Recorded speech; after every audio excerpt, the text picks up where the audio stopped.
Hi everyone, welcome back. Thanks for joining us today. We've got a brand new story to share with you, so let's begin. My name's Austin. No one just walks away from a marriage on a whim. But when I found out my wife was cheating at a party when she said she was going to the restroom and left her purse with me, I found a piece of tissue on the table and wrote a short note.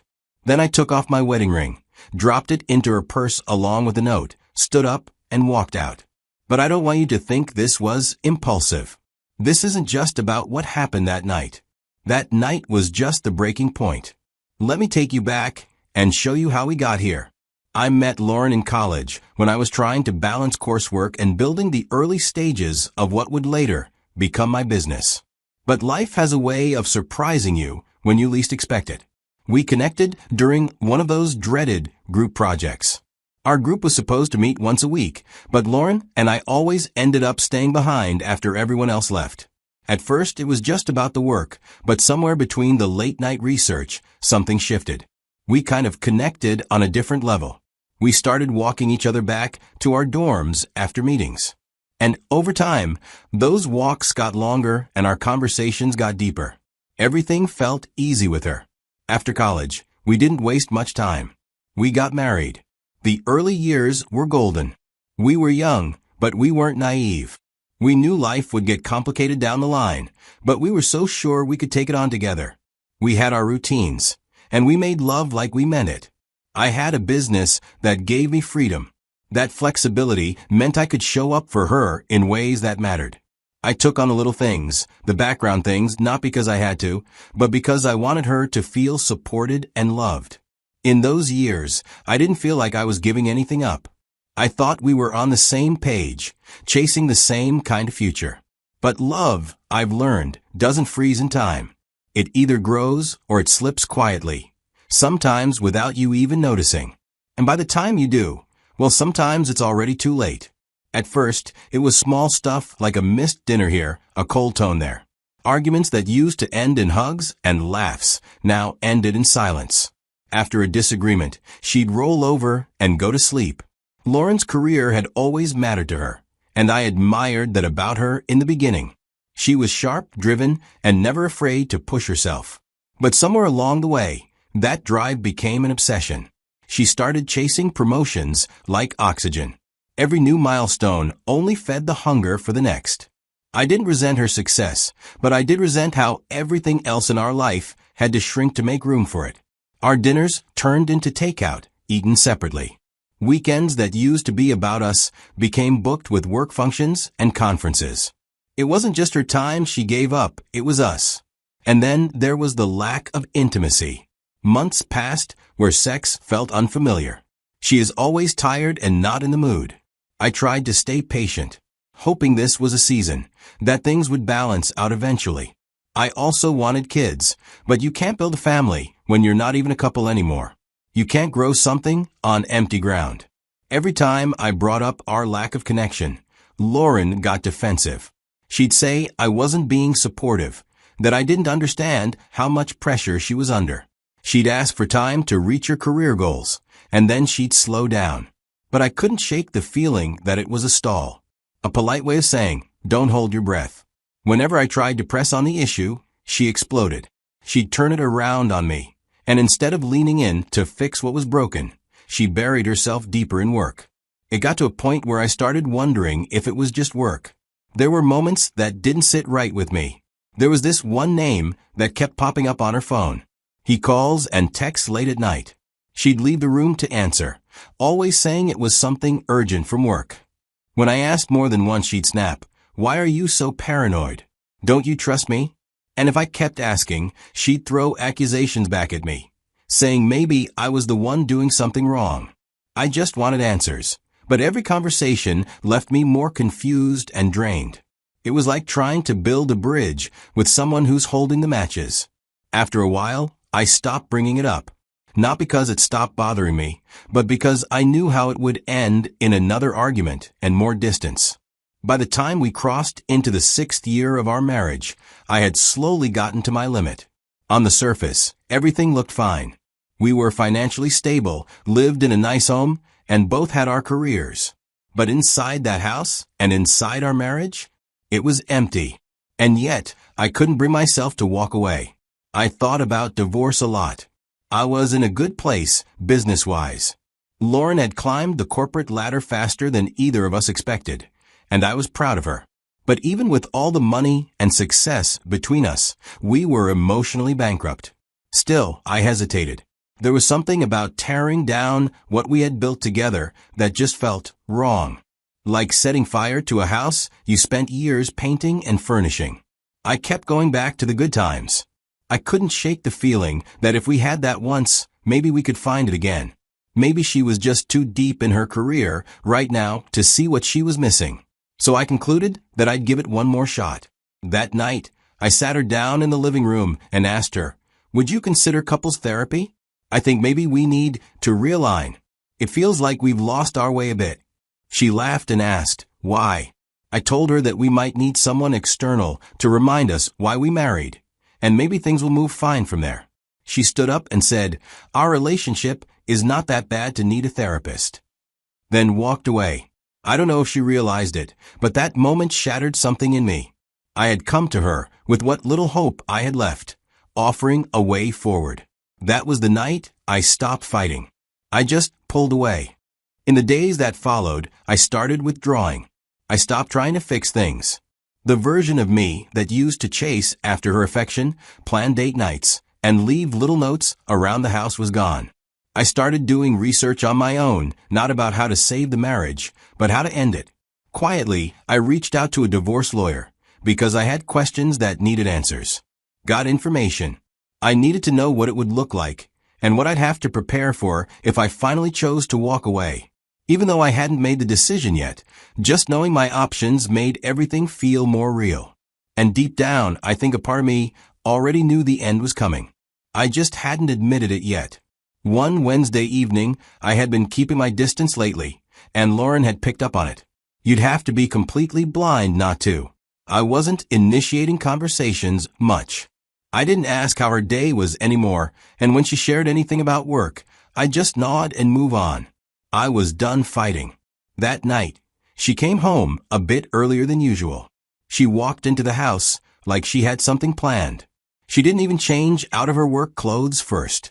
Instead, she dropped her bag, came over to where I was sitting at the kitchen table with my laptop open, and said, "Hey, so there's this private party on Saturday. My colleague's anniversary celebration. I want you to come with me." I didn't say anything at first, just stared at her, confused. That was probably the last thing I expected her to say to me. 4 months now, our weekends had been nothing but another workday for her, seminars, webinars, networking brunches, all these important things that didn't include me. Now, suddenly, she wanted us to go to a party together? I didn't hide my reaction. I gave her a straight no. I don't like work parties. Never have. I find them awkward, full of surface-level conversations and fake smiles. Everyone is always sizing each other up, pretending to be more interested in each other's lives than they really are. Plus, I hated watching Lauren in that environment. She always acted like someone I barely recognized. But Lauren didn't let it go. She crossed her arms and looked at me, frustrated. "You always say we don't do things together anymore. Well, here's something. Come with me." Well, she was right. I had been saying that, and here she was, finally doing what I asked. Or at least, that's what it looked like. I looked at her for a long second. Part of me wanted to say no again, just to avoid whatever awkwardness I was sure would happen. But then I wondered this was her trying. Or she noticed how far apart we drifted, and this was her olive branch, even if it felt late and forced. So I nodded, slowly. "All right, I'll go." She smiled and that was it. She just walked off to change out her clothes. And I sat there, wondering if I had just made a mistake or if something was about to change. The night of the party started off like most events do. Lauren had told me it was just a small gathering, and I wasn't expecting anything too flashy. When we arrived, I realized small gathering was a stretch. It was intimate, yes, but also highly curated. Everything was put together with precision. It was a room full of people who measured success in contracts, deadlines, and quarterly reports. Most of them I didn't know. These were her people. Then I noticed a guy walk in. I didn't know his face until the moment someone called him by his name. He was the guy who texts my wife at night. The one who calls at odd times about urgent work matters. I'd asked her about him more than once. She always brushed it off. When she saw him, her entire mood shifted. It wasn't obvious, not to anyone else. But I knew Lauren well enough to notice the change. She looked down for a second, then back up with that kind of trained poise you only pull out when you're trying to hide something. She introduced him to me, casually. "Oh, Austin, this is Mark. We work together." But I noticed the way he looked at her, with his eyes lingering a little too long. He smiled and shook my hand, then went off to mingle. Still, every few minutes, he'd glance our way. He thought I wouldn't notice. But I did. And Lauren? She pretended she didn't. Something sat wrong in my gut. But I stayed quiet. About 40 minutes into the evening, Lauren leaned in and said she was stepping out to use the bathroom, then placed her purse gently on the table and walked away. So, I'm sitting there, but when I looked down at her purse, I saw her phone still lit up. So I picked up her phone, and to my surprise, it wasn't locked. I couldn't believe my luck. It was my chance to know for sure what had been eating at me for so long. I opened the messages, and immediately, I went straight to the thread with her coworker. I had to know if my suspicions were right, if my gut feeling had been telling me the truth all along. As I scrolled, my eyes landed on the last message. My heart dropped as I read it. The message read, "Meet me in the backyard." She hadn't gone to the bathroom like she told me. She'd gone to meet him. Right then, I felt the weight of everything crash down on me. But that wasn't even the worst part. I kept scrolling through their conversation, and what I was seeing just shattered me. Months of messages of secret meetups and of intimacy. I'd been fooling myself, thinking we were just going through a rough patch. No, this was deliberate. This affair had been going on for a long time.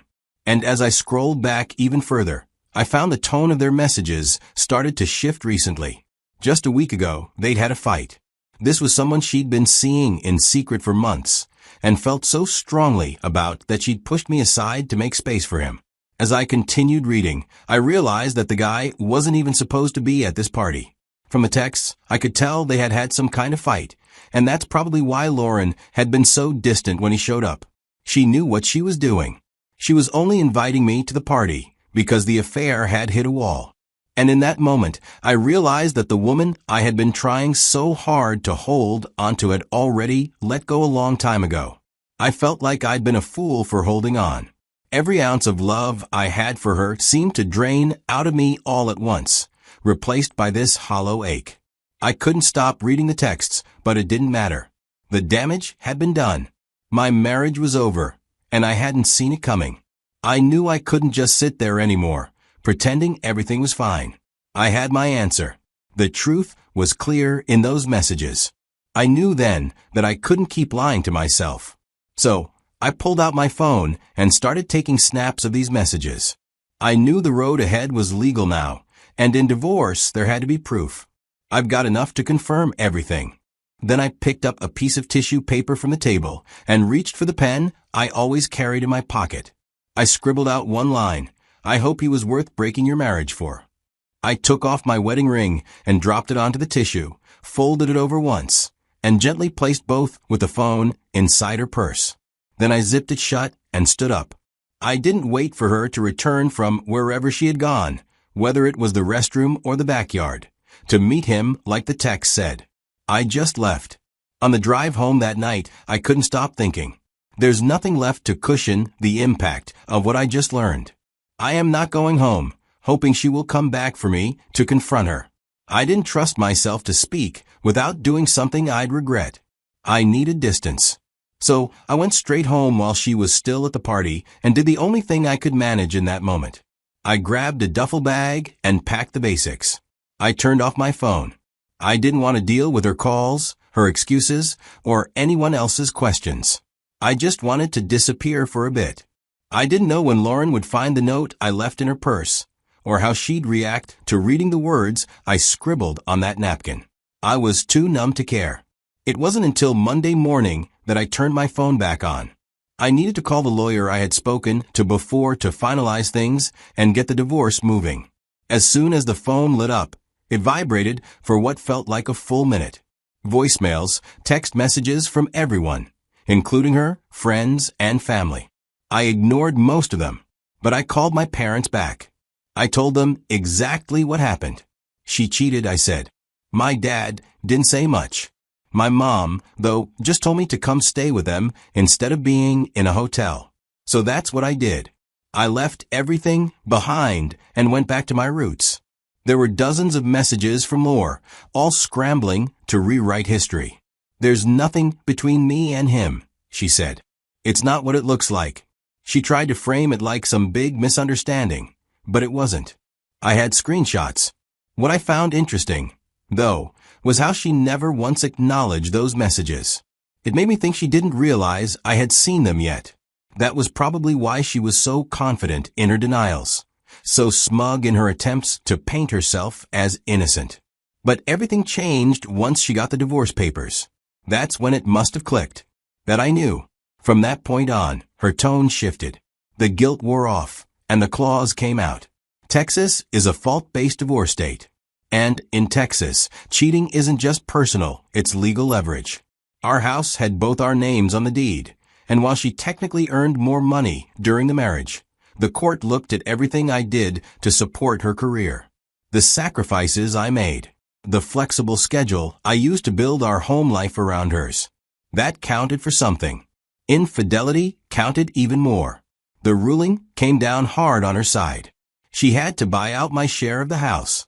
Not just what I put in, but more because of her betrayal, and because I was seen as someone who helped her succeed. In the end, I walked away with a hefty settlement. I didn't celebrate it, but I didn't feel bad either. Lauren was furious. She tried to fight the ruling, but her appeal failed. She wasn't apologetic anymore. She accused me of being the reason she cheated. Said I pushed her away with our constant fights, that I didn't understand her career, that I made her feel alone. I didn't bother responding. I blocked her. Because at some point, you stop trying to clean up a mess you didn't make.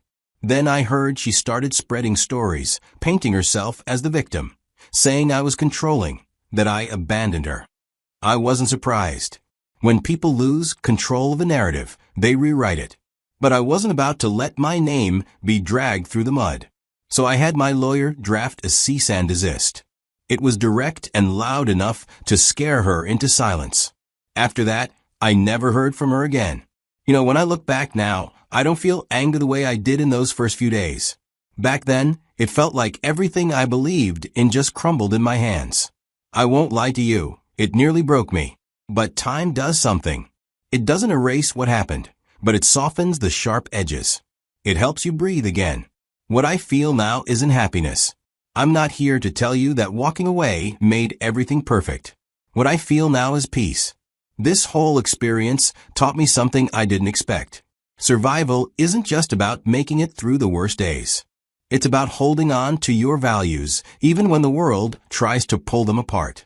It's about letting go when love turns into something that no longer nourishes you. I'm still figuring things out. Healing isn't a straight line. So, to anyone going through something similar, it hurts, I know.